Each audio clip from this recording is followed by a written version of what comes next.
Well, good afternoon, everyone. Welcome to those on the webcast as well. Well, since tomorrow is Father's Day, I thought it would be a good idea to revisit the fifth commandment today. The fifth commandment, of course, is the instruction to honor your father and mother, and since fathers play a pretty big role in that commandment, I thought it might be a good idea to revisit it with this holiday specifically in mind. And I actually became interested in this commandment some time ago, and kind of in a little bit of a weird or unusual way.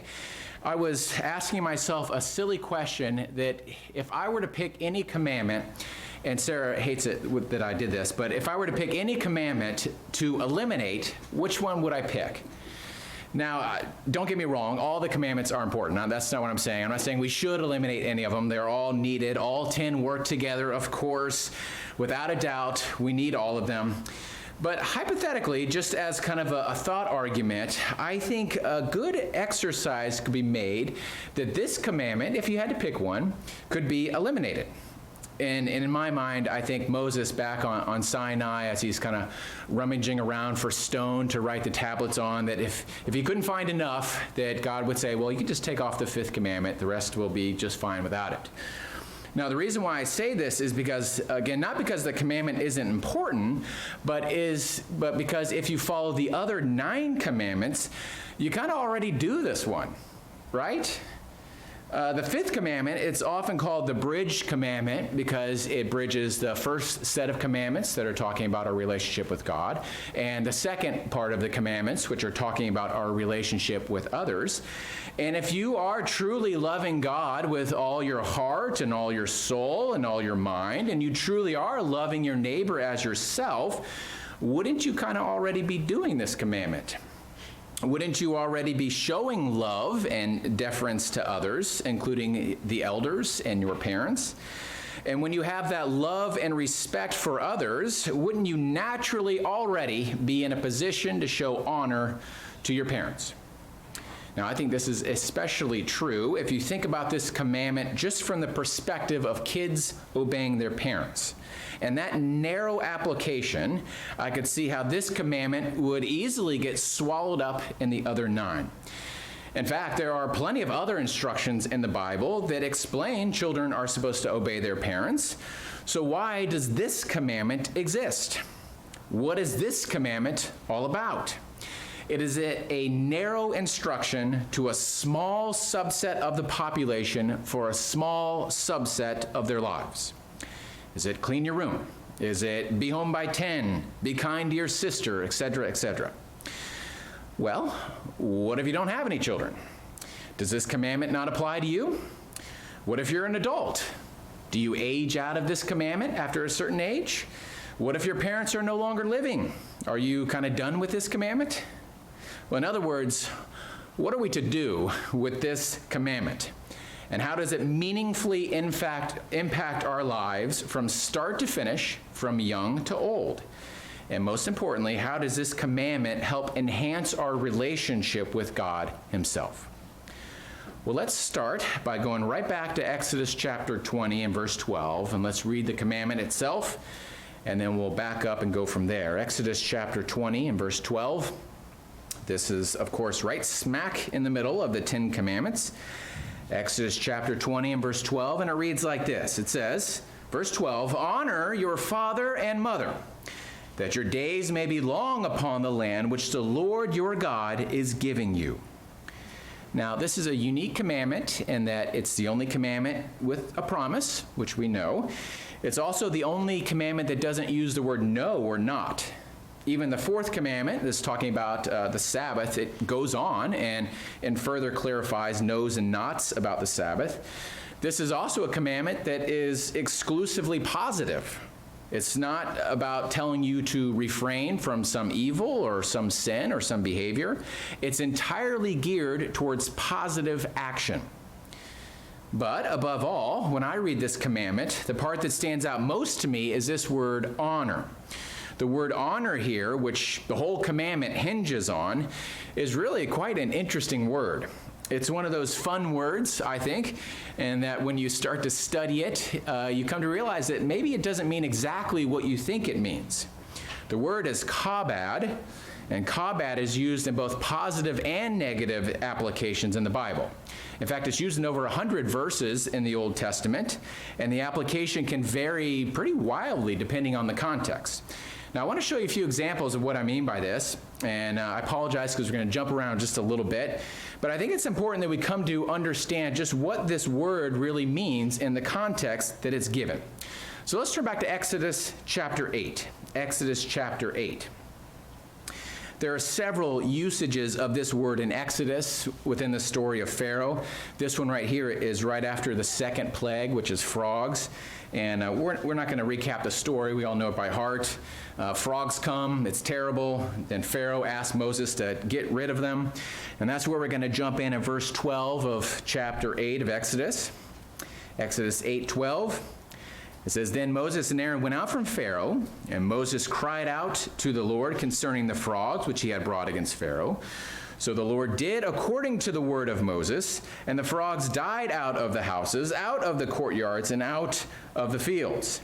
They gathered them together in heaps, and the land stank." No doubt about that. But notice this next verse, verse 15 here. "But when Pharaoh saw that there was relief, he hardened his heart. He hardened his heart and did not heed them as the Lord had said." He hardened his heart. The word translated harden is our same word. Maybe that's not what you're thinking about when you're thinking about honoring your father and mother, but there's more. Let's go back to 1 Kings chapter 12. 1 Kings chapter 12. This is right after Rehoboam takes the throne from his father Solomon, and it's in a very kind of precarious situation in the kingdom where he's trying to hold it together. And again, I'll just recap the story briefly. He goes to his advisors, and the older advisors say, you know, your father, he was a taskmaster. If you just ease up a little bit, they'll serve you, they'll be great. And his younger counselor said, no, you need to crack the whip. And we know the story. He took their advice, and we know the outcome, how it split the kingdom into two. But I want to notice this verse here in 1 Kings chapter 12, starting in verse 10. 1 Kings 12 and verse 10. It says, "Then the young men who had grown up with him spoke to him, saying, Thus you shall speak to this people who have spoken to you, saying, Your father made our yoke heavy." Heavy. That's our word again, heavy. "But you shall make it lighter on us. Thus you shall say to him, My little finger shall be thicker than my father's waist." Let's drop down to verse 14 here. Still in 1 Kings 12. "And he spoke to them according to the advice of the young men, saying, My father made your yoke heavy, but I will add to your yoke. My father chastised you with whips, but I will chastise you with scourges." So two other examples. I'm just going to read these out. But both of these, I would suggest, might be slightly different contexts than what you're thinking about when we're thinking about honoring our father and mother. This one's in Genesis 13, verse 2. Oh, this is quick. I'll just read it. It says, Abram was very rich in livestock, in silver, and in gold. Rich is our word. Further down in Genesis 18, verse 20, it says, "The Lord said, Because the outcry against Sodom and Gomorrah is great, and because their sin is very grave, I will go down and see." That's an interesting word, this kabad. The shared meaning behind this word, both in a positive and negative sense, is a feeling of heaviness or something that has considerable weight. In a positive sense, it could mean someone of importance, something of value. Another way to think about this would be a judge that's deliberating a decision, that knows that whatever he decides, it's going to set precedents for years to come. That decision would be kabad. That would be a heavy, weighty decision. In a negative sense, this same feeling can be problematic. This type of heaviness, in this case, is a burden, or something that is difficult to get a handle on. It's overwhelming. It's oppressive when used in a negative way. even though I think this is kind of a nebulous concept, I think that we kind of instinctually understand this already. For example, when Sarah and I, we were shopping for new silverware a few months ago, and we went to a lot of different stores, and of course, we looked at the designs and the patterns and things like that. But the number one characteristic we were looking for was the quality of the silverware.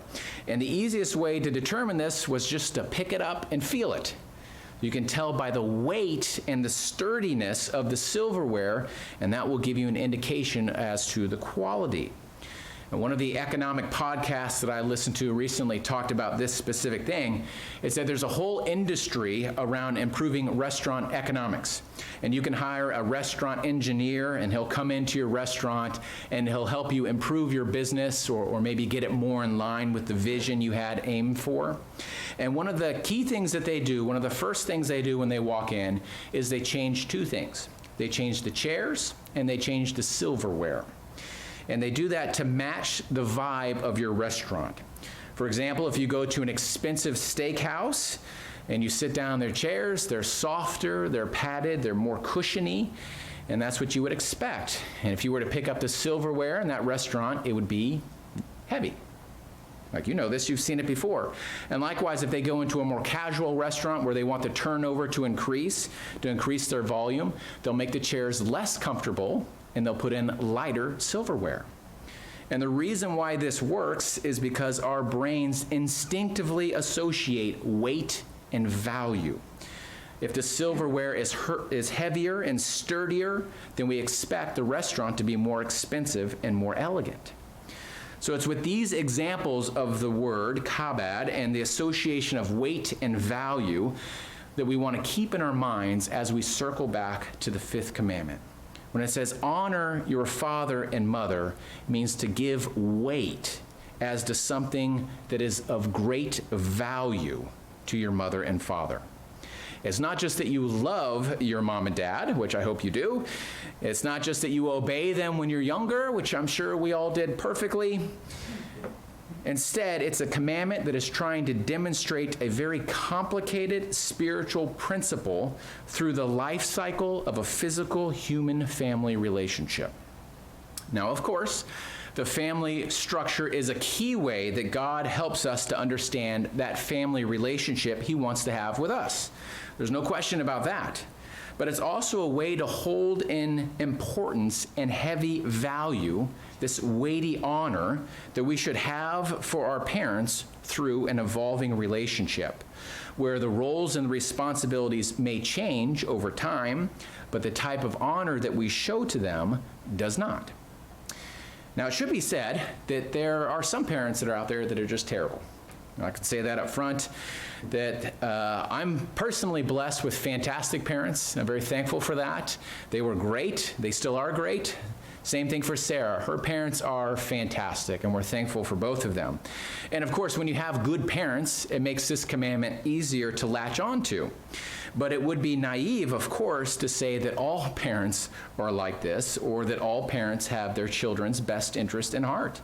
There are some that are just, in fact, bad.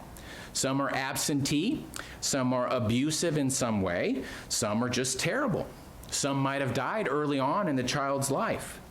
In those scenarios, it doesn't remove this commandment. There's no asterisk that is given in those conditions. But clearly, the application of how you apply this commandment in those circumstances would need to vary, sometimes significantly so. So I'm not going to focus on that aspect because obviously that's way outside my realm of expertise. Instead, I want to focus on this commandment through the eyes of regular, flawed families and break this commandment down into life phases. And through these life stages, I want to see how we implement this commandment over time as our relationship with our father and mother evolves. And also, we want to go through and identify a greater spiritual concept at each one of these stages. Because again, this commandment, like all commandments, is a window into God's character and His very thought process. It's not just a set of rules for a very short and finite period of time when we're physical here on the earth. It's a way to use the physical to illustrate a spiritual concept. So I've broken the application of this commandment into 3 areas, again, each roughly corresponding to a different life stage as the relationship evolves over time. These 3 areas that I want to highlight today are these 3. To honor your father and mother means to, 1, to initially honor them with obedience. Number 2, secondly, to honor them with listening and obtaining counsel. And finally, number 3, to honor them with physical caring. Physical caring. Well, stage number 1 is to honor with obedience. And this application is probably the most obvious part of the commandment. And as I mentioned earlier, sometimes this part overwhelms everything else about it. I've seen children's Bibles and children's songs where they just change this commandment to say, honor your father and mother. And I think it's coming from a good place because this is a difficult, abstract concept to teach to a child. But at the same time, this idea that children should obey their parents in all things at all time, while I think that might sound good in my mind when I'm dealing with my children, I don't think that's what the commandment had in mind. Now, in order to parse this more thoroughly, let's go to the other spot where this commandment is given in Deuteronomy chapter 5. Deuteronomy chapter 5, because the wording here for this commandment is ever so slightly different in 2 ways. Unlike most of the other commandments, it's not a one-for-one repeat. In Deuteronomy chapter 5, our key verse is in verse 16. Deuteronomy 5, verse 16. It says, honor your father and mother. So that's the same. But get this next part is one of the differences. Honor your father and mother as the Lord your God has commanded you, that your days may be long, and here's the other difference, that it may be well with you in the land which the Lord your God is giving you.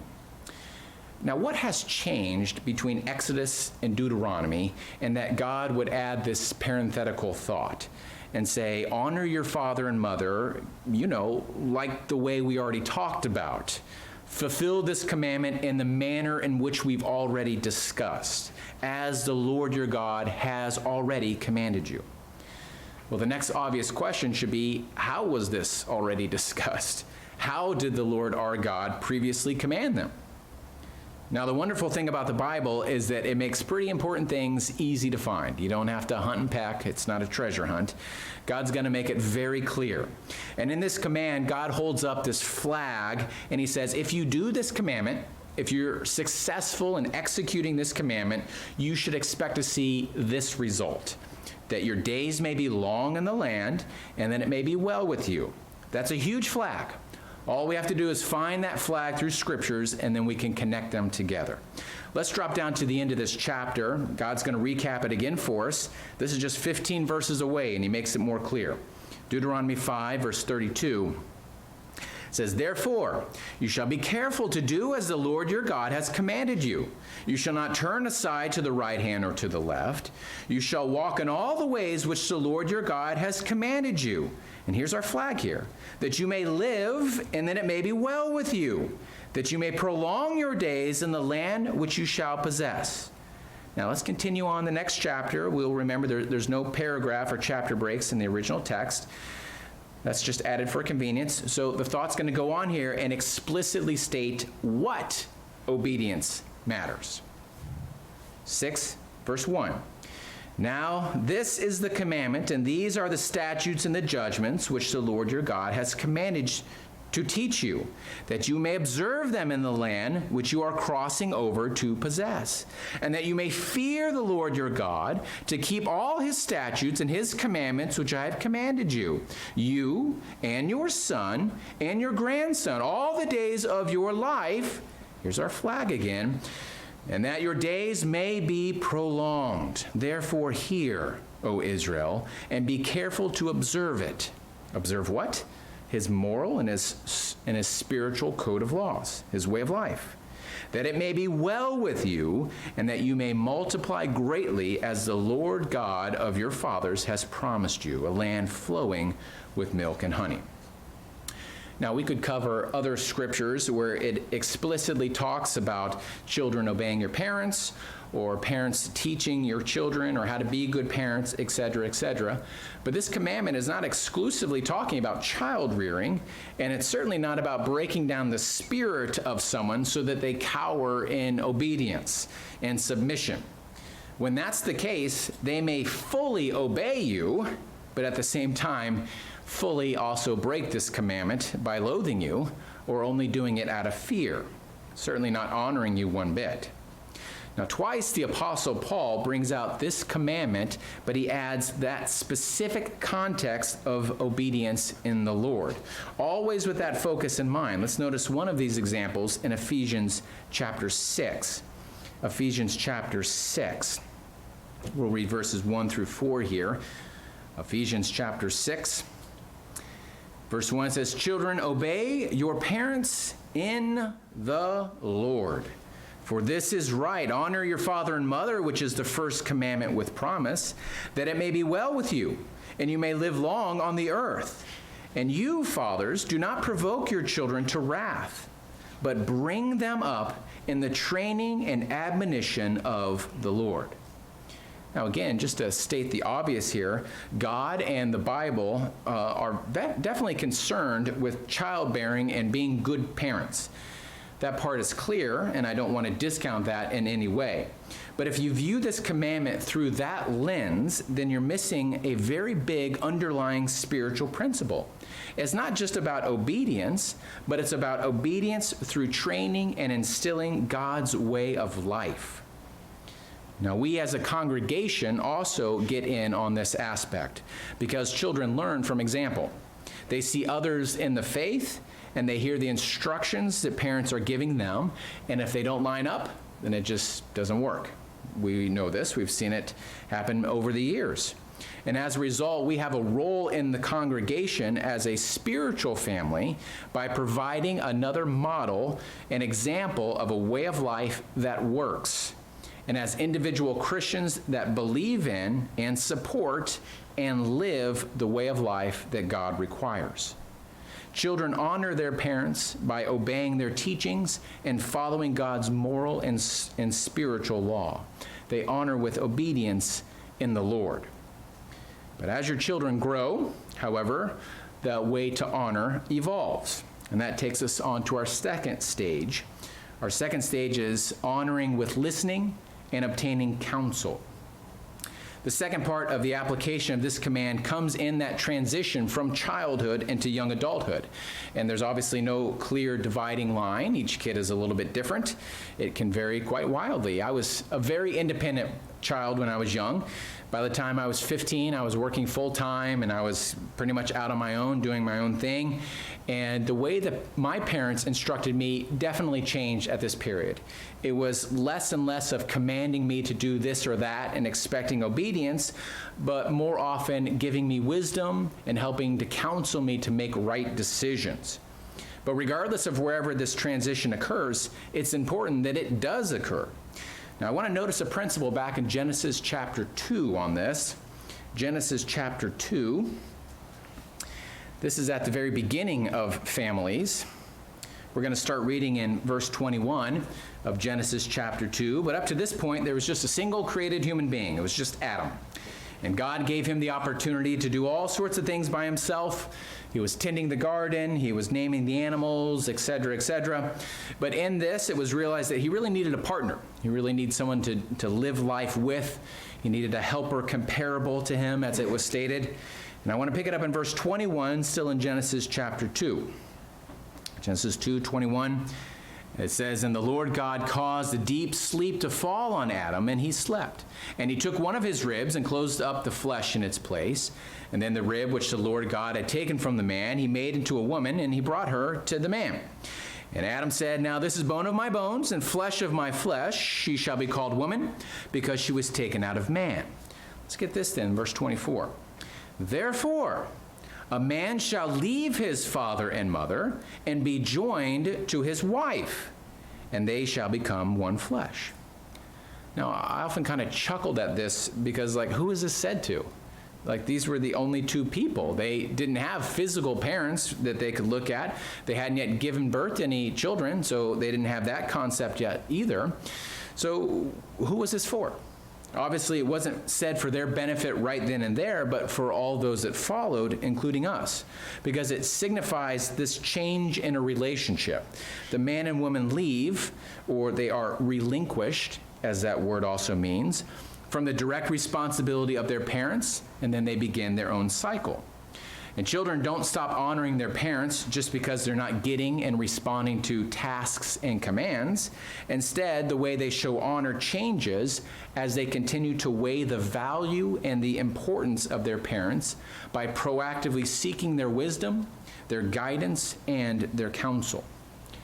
Now, a couple of proverbs that we could turn to highlight this aspect. There are probably a dozen more, but I wanted to just bring out these few. Proverbs 23, verse 22. Proverbs 23, verses 22 through 25. It says, "Listen to your father who begot you, and do not despise your mother when she is old. Buy the truth and do not sell it. Also wisdom and instruction and understanding. The father of the righteous will rejoice greatly, and he who begets a wise child will delight in him. Let your father and your mother be glad, and let her who bore you rejoice." Now, all of these are proactive instructions for an individual leaving childhood and entering into adulthood and seeking out wisdom and guidance from their parents. It's identifying and putting value on their experiences of your parents. Proverbs chapter 1, verses 9 and 10. This is a short one. I'll just read it. It says, "My son, hear the instruction of your father, and do not forsake the law of your mother, for they will be a graceful ornament on your head and chains around your neck." Finally, one other one I wanted to bring out, still in Proverbs, is Proverbs 6, verses 20 through 23. Proverbs 6, verses 20 through 23. It says, "My son, keep your father's command, and do not forsake the law of your mother." Does that sound familiar? "Bind them continually upon your heart. Tie them around your neck. When you roam, they will lead you. When you sleep, they will keep you. And when you awake, they will speak with you. For the commandment is a lamp, and the law is a light. Reproofs of instructions are the way of life." Now, I've heard a quote when I was listening to some sermons in preparation for this, and I wish I would have captured the author, and the quote says, "By the time you realize your father is right, you probably have your own son that thinks you're wrong." And I really like this quote because it highlights to me that part of this commandment can easily be overlooked by the time you get to this phase. Once you kind of hit adulthood and get your feet underneath you and you start your career, you can easily think that maybe you don't need to do this anymore. And not only that, in our modern society, we often move away from the house when we start our career. I certainly did. I moved many states away when I started my job. And it's just harder to stay in frequent, constant contact or be around your parents for all that informal chit-chat where you can really pick up and glean advice from them. But this is a lifelong way to honor your parents, to constantly and consistently seek out their wisdom and guidance and give it the weight that it deserves. And this also is the point where the rest of us, outside of the physical family, but inside the spiritual family, can help fill the gaps and add support, and to re-emphasize that connection of the young adult back to their parents. There's an old saying that it takes a village to raise a child, and I'm sure that is very much true. But there's an interesting example in the Bible along these lines that I wanted to highlight, and it's in Deuteronomy chapter 21. Deuteronomy chapter 21.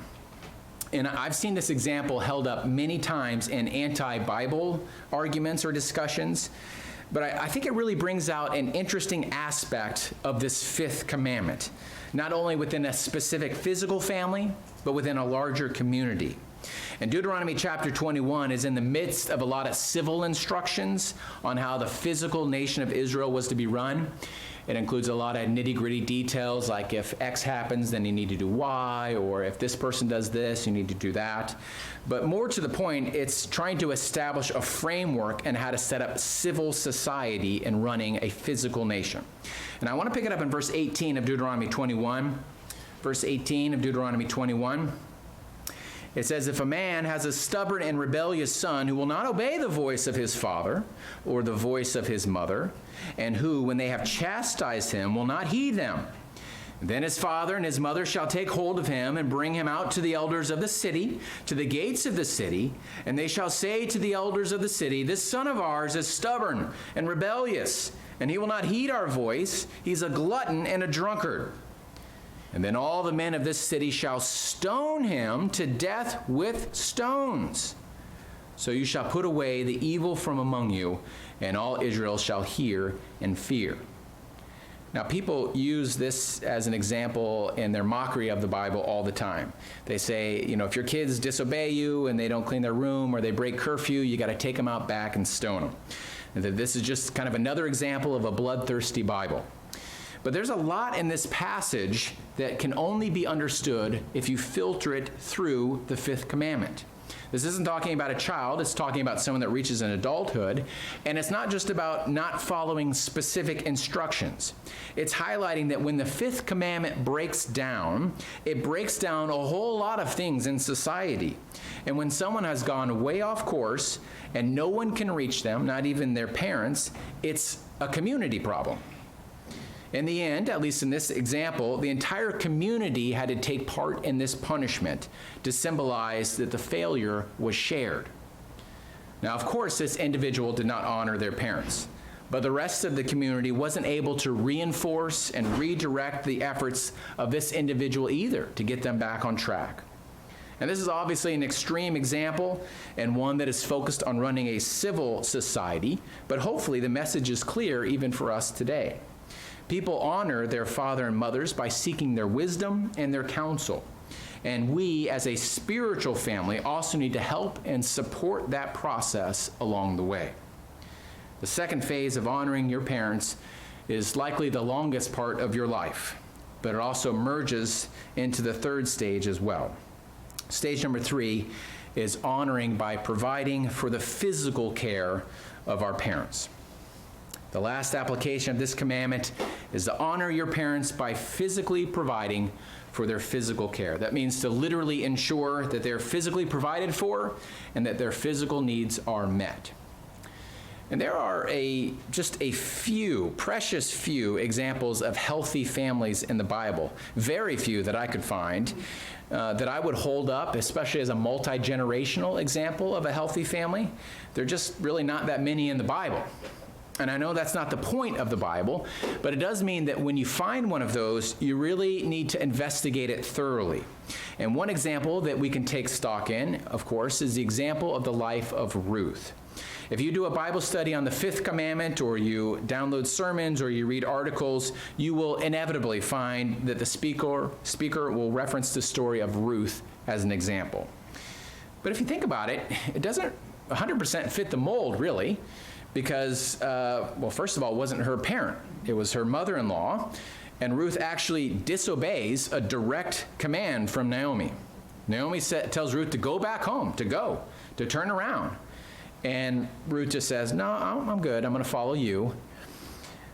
But also, I think if you think about it carefully, that I don't think you could find a better example, be it in the Bible or even secular stories from around the world, of someone who more selflessly put it all on the line for their parent.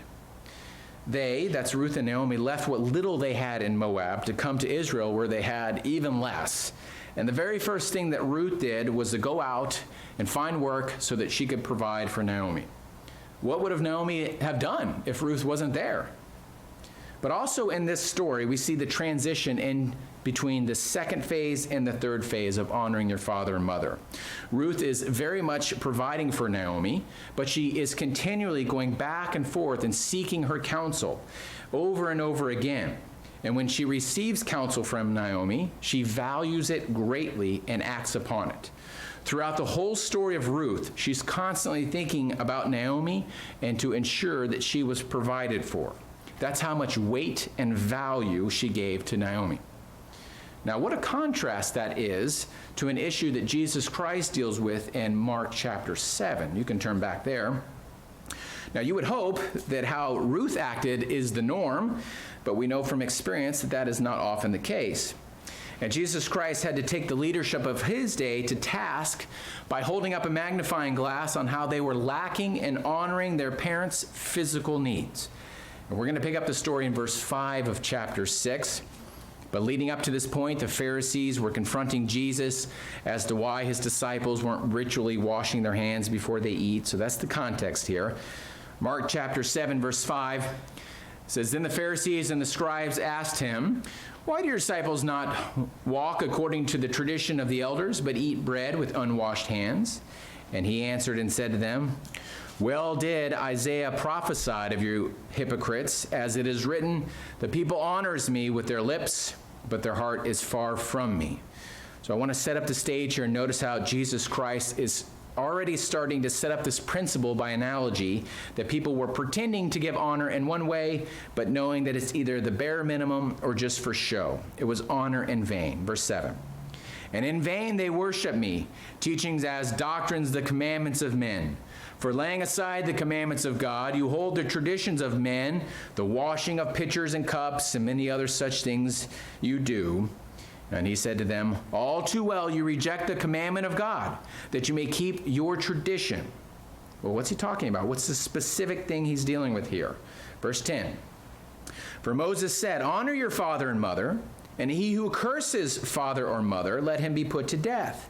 But you say, if a man says to his father or mother, Whatever profit you might have received from me is Corban, that is a gift to God, then you no longer let him do anything for his father or his mother, making the word of God of no effect through your tradition which you have handed down, and many such things you do. Now the action of Corban is a loophole of sorts that was getting executed as a way to skip over the fifth commandment. It was a practice where you would dedicate your possessions to the temple, and then when you did that, you were freed from further obligations of supporting financially your family. In fact, some commentaries state that it was considered sacrilege if you made this vow and then later on decided that, no, I do need to help my parents out. That the vow to the temple, this Corban, was more important than financially supporting your parents. But Jesus Christ, he didn't just condemn this action, he did something more meaningful. He led by example. One of his very last acts as a physical human being at his crucifixion was to take care of his mother. Now I want to read that in John chapter 19, but as you're turning there, I just want to reflect on how powerful that example is. Jesus Christ had other siblings, so this wasn't exclusively his charge. And obviously, he had the faith that he was going to be resurrected shortly, and he's God, so he could have made Mary trip over a rock that was filled with gold coins if he wanted to. He could have provided for her in a million different ways. He could have miraculously done that. You would think that this is one of the last things that he would have to think about or deal with when he was literally dying at the stake.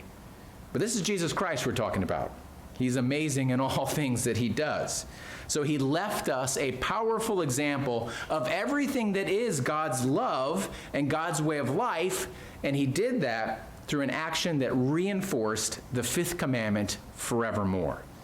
John 19, verse 25, it says, Now there stood by the cross of Jesus his mother and his mother's sister, and Mary the wife of Clopas, and Mary Magdalene. When Jesus therefore saw his mother and the disciple whom he loved standing by, he said to his mother, Woman, behold your son. And he said to the disciple, Behold your mother. And from that hour, that disciple took her to his own home. Now that sets a very high bar for us to follow. Honoring our own fathers and mothers includes in ensuring that their physical needs are taken care of. Well, through all three stages, we see that honoring your parents is a lifelong process. But just like all the other commandments, if we just execute these exact steps, if we obey when we're children, we listen for wisdom and counsel, and we physically support, that would be wonderful and fantastic. But that's really just kind of the letter of the law. That's kind of the minimum that you would have to do to fulfill this commandment. We still need to connect this physical commandment to a greater spiritual principle that God is trying to teach us. And this is something that we must strive to do however old we are, regardless of whether our parents are alive or not. And I want to head back to Malachi chapter 1 to set the stage on this one. Malachi chapter 1.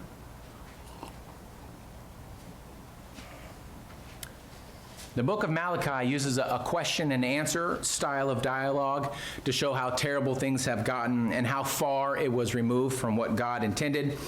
And this was especially true in how the priests were acting and how much hypocrisy was just embedded thoroughly throughout the people. One of the most famous examples of this is in chapter 3, where he says, will a man rob God? And then he goes on to explain that they're doing that through tithes and offerings. So that's the format that is being used here in Malachi. And I want to notice this in verse 6 of Malachi chapter 1. Again, verse 6, Malachi chapter 1. It says, a son honors his father, and a servant his master. If then I am the father, where is my honor? And if I am a master, where is my reverence? Says the Lord of hosts, to you priests who despise my name. Yet you say, in what way have we despised your name? You offer defiled food on my altar. But say, in what way have we defiled you? By saying, the table of the Lord is contemptible. And when you offer the blind as a sacrifice, is it not evil? And when you offer the lame and the sick, is it not evil? Offer it to your governor. Will he be pleased with you? Would he accept you favorably, says the Lord of hosts? Now, the priests may have been obeying kind of the letter of the law. I mean, they were offering something as a sacrifice on the altar. But God uses this as a principle of honoring your father and mother, not to show that it's a mechanical list that you go down and just check off as you do it. There's a point to all of this. Now, I want to bring it back full circle and go back to where we started by going back to the fifth commandment to show a fuller spiritual principle God has gone out of his way to show us. And I want to go back to Deuteronomy chapter 5, verse 16. That's our commandment again, Deuteronomy 5, verse 16. Deuteronomy 5, verse 16, it says, honor your father and mother as the Lord your God has commanded you, that your days may be long, and that it may be well with you in the land which the Lord your God has given you. Now, the inverse of this promise is really just a few commandments earlier with number 2. So let's back up to verse 8 here. Still in Deuteronomy 5, verse 8, it says, you shall not make for yourself a carved image. This is commandment number 2. Any likeness of anything that is in heaven above, or is in the earth below, or that is in the water under the earth. You shall not bow down to them, nor serve them. Now, notice this here. For I, the Lord your God, am a jealous God, visiting the iniquity of the fathers upon the children to the 3rd and 4th generation of those who hate me, but showing mercy to thousands to those who love me and keep my commandments. Well, why in the world would I be punished for something my grandfather or my great-grandfather did? I've never even met my great-grandfather. Well, I think the answer to this is just where we stopped a little earlier in the message, in Deuteronomy 6. We'll pick up in verse 4. We left off here before, but let's pick it up from this spot. It says, hear, O Israel, verse 4 of chapter 6, the Lord our God, the Lord is one. You shall love the Lord your God with all your heart, with all your soul, and with all your strength. And these words which I command you today shall be in your heart.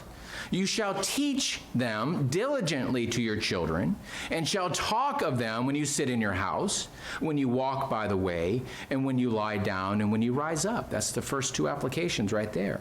And you shall bind them as a sign on your hand, and they shall be as frontlets between your eyes. You shall write them on the doorposts of your house and on your gates. When individuals pass or they decline on this calling, the physical repercussions can last generations. The sin and pain and suffering can start a spiral that can be very difficult to climb out of. They can sometimes take several generations. The 2nd commandment warns us of this, but the 5th commandment shows a better way. It shows us what to do if we want to focus on this calling and pass it forward continually. One cycle is negative, the other cycle is positive. Honoring your father and mother has practical applications, physical things that must be done for our physical family.